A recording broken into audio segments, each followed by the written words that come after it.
जय श्री राम। आज की इस वीडियो में आपका बहुत बहुत स्वागत है। आज की इस वीडियो में बहुत इंपॉर्टेंट से विषयों के बारे में जो है चर्चा करने वाले हैं। जो लोक हैं, लोक क्या हैं, कितने लोक हैं, लोक में कैसे विचरण होता है, एवं देवलोक, पितृलोक, और ये भी बात करने वाले हैं कि देवों की देह कैसी होती है, मनुष्य की देह कैसी होती है, कैसे देवों की उत्पत्ति होती है, एवं सुषुम्ना नाड़ी का ध्यान में क्या महत्वपूर्ण रोल है। ये सभी की सभी चीजें जो है हम आज के इस वीडियो में डिस्कस करने वाले हैं। आप सभी का हमारे चैनल पर बहुत बहुत स्वागत है। हमसे जुड़ने के लिए आपको बहुत बहुत धन्यवाद। चलिए वीडियो आरंभ करते हैं। देखिए, सामान्य तौर पे हमने ये सुना है कि लोक 3 होते हैं।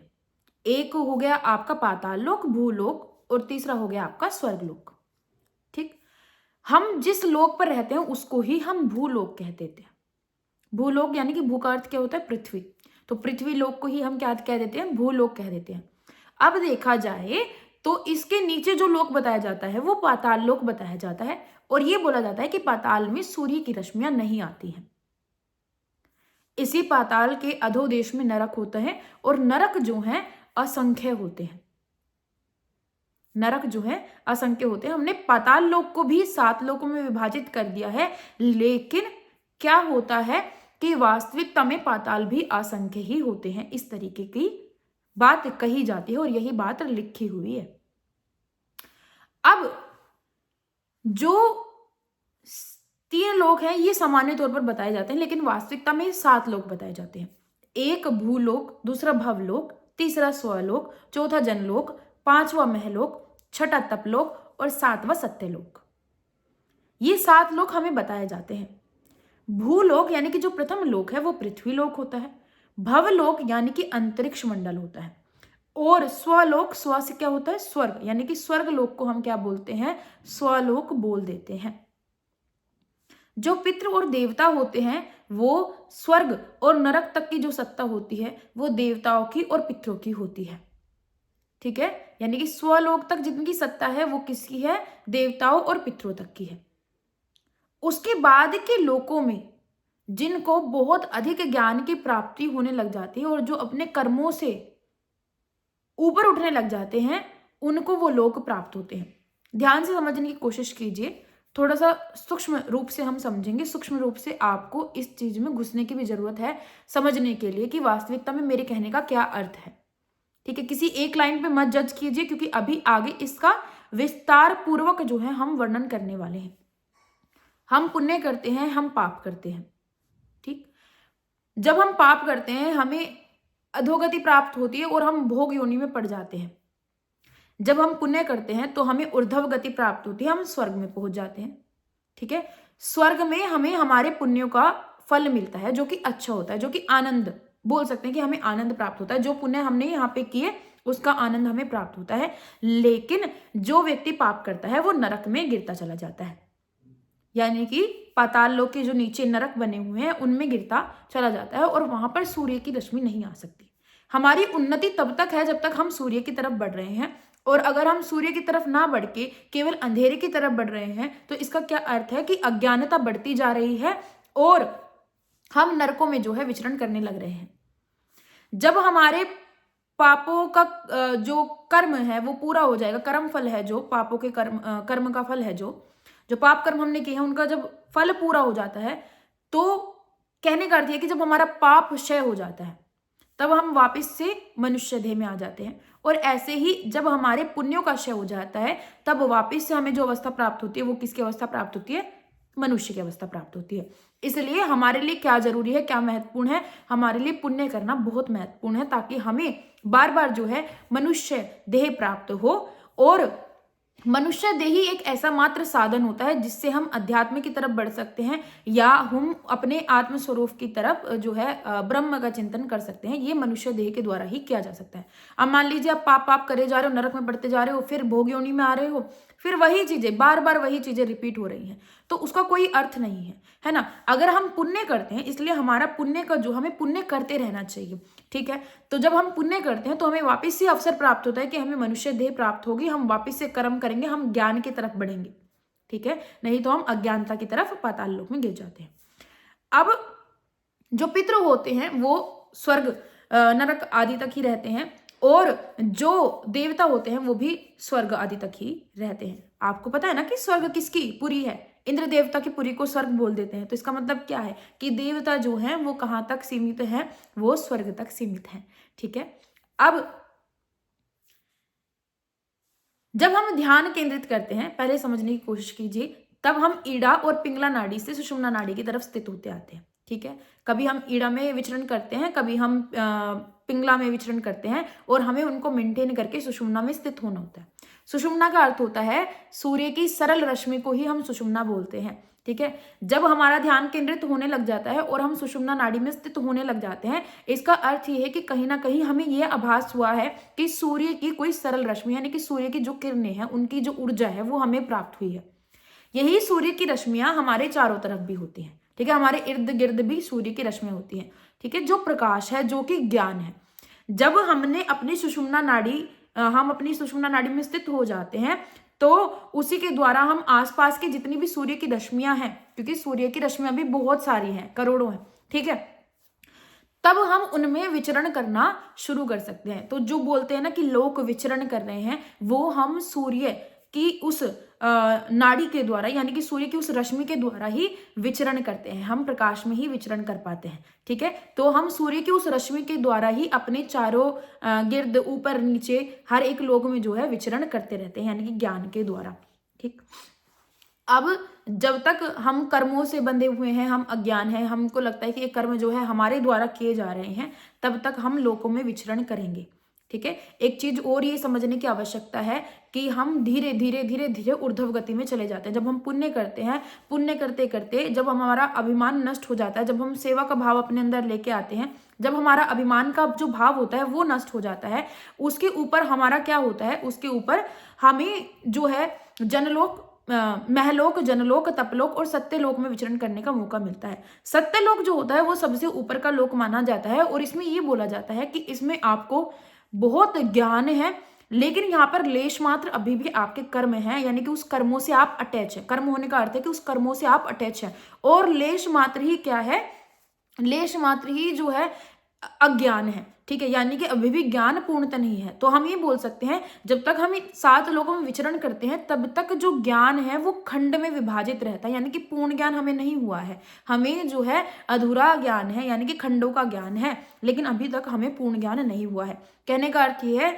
जो जैन धर्म में स्यादवाद की फिलोसफी चलती है कि सभी को जो है पूर्ण ज्ञान नहीं है, संपूर्ण ज्ञान नहीं है, सभी को जिसने जैसा देखा है उसको वैसा प्राप्त हुआ है। खंड वाला ज्ञान जो है सभी को प्राप्त है, वो केवल 7 लोकों तक होता है, सत्य लोक तक होता है।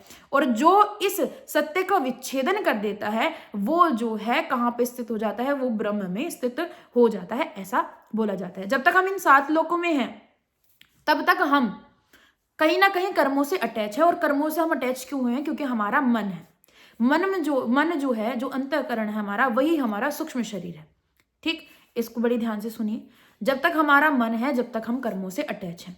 ठीक है, कर्मों के फल से भी अटैच हैं। जब हम कर्ता को ही अकर्ता समझेंगे, यानी कि हम उस कर्ता भाव से मुक्त हो जाएंगे, तो हम अपने मन से मुक्त हो जाएंगे। और ये मन ही है जिसके द्वारा हम जन्म ले रहे हैं। जो स्मृतियां बनती हैं मन में, ठीक है, जो यादें बनती हैं मन में, उन्हीं के द्वारा हमारा जन्म होता है। ठीक है, हम बार बार पुनरागमन करते हैं, पुनर्जन्म लेते हैं, वापिस से हमारा जन्म होता है, फिर हम उसी साइकिल में घूमते हैं, फिर हमारा जन्म होता है, फिर हम वापिस से उसी साइकिल में घूमते हैं। किस कारण हो रहा है? मन के कारण होता है। तो सत्य लोक तक भी हमारा मन जो है काम करता है, लेकिन जिस समय हम मन से मुक्त हुए, उस समय हमने उस सत्य लोक का विच्छेदन कर दिया, और विच्छेदन करके क्या है, हम उस ब्रह्म में लीन हो जाते हैं। ठीक है, इतना क्लियर हुआ? उम्मीद करती हूँ यहां तक क्लियर हो गया है कॉन्सेप्ट। तो जो मन है वही सबसे इंपॉर्टेंट फैक्टर है। आप ध्यान करते हैं, आप क्यों कर रहे हैं ध्यान? क्योंकि आपको मन के द्वारा पीड़ा प्राप्त हुई है, मन के द्वारा आप आनंद भोगते हैं। ठीक है, जो काम करने वाला है वो सब मन ही है, और इसी मन के द्वारा आप पुनर्जन्म करते हैं। मान लीजिए कोई व्यक्ति मन से मुक्त हो गया, ठीक है, तो अष्टावक्र जी से ऐसा कहते हैं कि उस तत्व में तो उससे तो कोई व्यक्ति क्षण मात्र में हो सकता है। ठीक है, जितना घोड़े की लगाम कसने को समय लगता है, उतना ही समय उस तत्व में विलीन होने में लगता है। ठीक है, यानी कि इतनी तत्परता थी कि व्यक्ति जो है सारी प्रकार की पीड़ाएं भोगने के बाद मन से मुक्त हो गया। ठीक है, तो हमें उस चीज की प्राप्ति हो गई। अष्टावक्र जी ऐसा बोलते हैं। तो इस चीज को समझने की कोशिश कीजिए कि जो हमारा पुनर्जन्म होता है वो कहीं ना कहीं स्मृतियों के थ्रू होता है। और स्मृतियां कहाँ रिकॉर्ड होती हैं? स्मृतियां रिकॉर्ड होती हैं आपके मन में।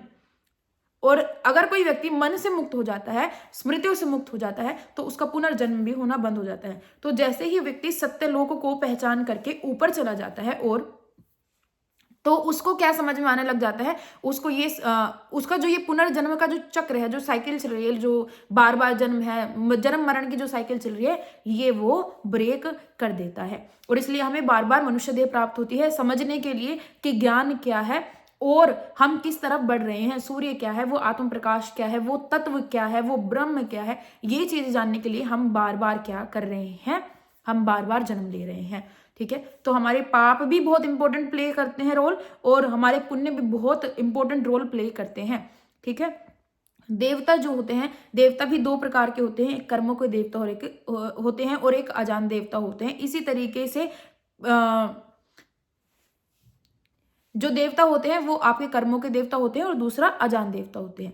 ठीक है, देवों की देह में और हमारी देह में, ठीक है, हम बात कर लेते हैं इस टॉपिक के बारे में कि देवताओं की देह और हमारी देह किस प्रकार से भिन्न है। देखिए, योनिज और अयोनिज दो शब्द होते हैं। योनिज यानी कि रजगुण से जब उत्पत्ति होती है, यानी कि जो काम भावना है, काम भावना से मनुष्य की उत्पत्ति होती है, तो हम क्या बोलते हैं, हम जो है अज्ञानता से ही होके आते हैं।